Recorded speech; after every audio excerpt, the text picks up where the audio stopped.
We have with us the state president of Bharatiya Janata Party Rajasthan, Satish Punia. Well, the state has been witnessing a political crisis with the Ashok Gehlot camp and the Sachin Pilot camp at loggerheads.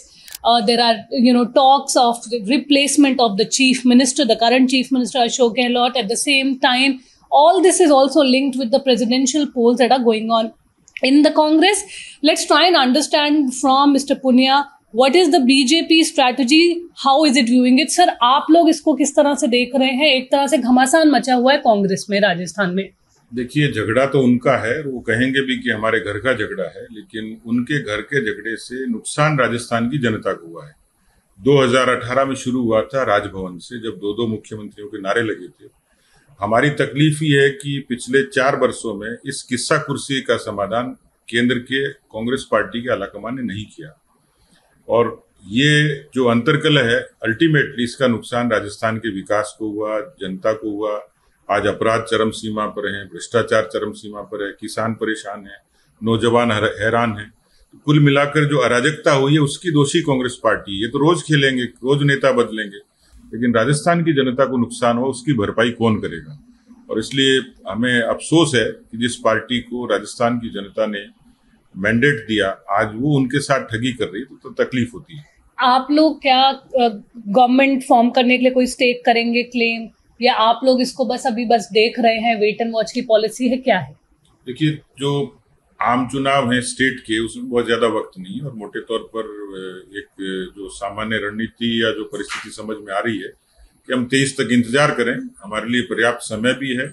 Party पूरे तरीके से चुनाव जाने के लिए तैयार, और हमें अच्छे तरीके से पता है कि चाहे परसेप्शन हो, चाहे एंटी इनकम्बेंसी हो, हमारी अपनी ताकत और तैयारी हो, लेकिन इसमें एक कारक और जुड़ गया, कांग्रेस की अंतर्कलह का।